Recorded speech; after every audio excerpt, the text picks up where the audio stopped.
Singapore are working with counterparts from 50 other countries to develop a global DNA database that can help hospitals identify diseases faster and more accurately. And experts who are gathered for a 4-day conference here say that with such a system, countries can also better control human and animal diseases. And the comment comes on the back of several food poisoning cases in Singapore. And with the global increase in air travel, experts say the database can also be useful in monitoring and controlling the spread of infectious diseases. And for more on the disease DNA database, we're joined by NTU's Professor Jürgen Schlund. Prof, thanks very much for joining us this evening. So you quite nicely captured the essence of this database, just now calling it a kind of repository of fingerprints, yes, so to speak. We know that this will contain all DNA sequences of all microorganisms. Just break it down for us. What does this mean for us, really?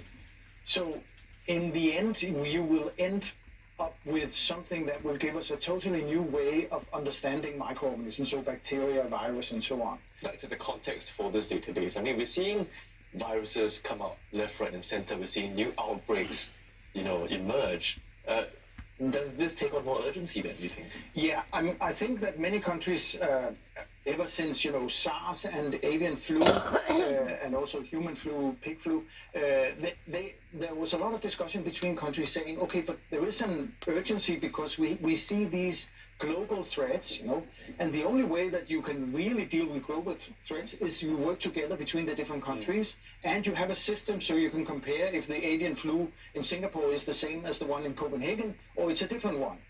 So when we have this methodology, we're saying we should really use it in a global way, because that would be good for the world, but it would also be good for all countries, including, by the way, developing countries. And we have a lot of people from developing countries at this meeting here, supported by WHO and FAO, the World Health Organization, and Food and Agriculture Organization.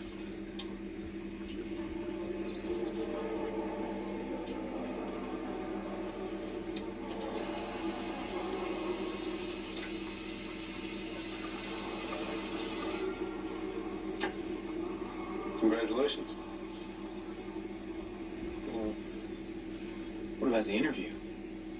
That was it.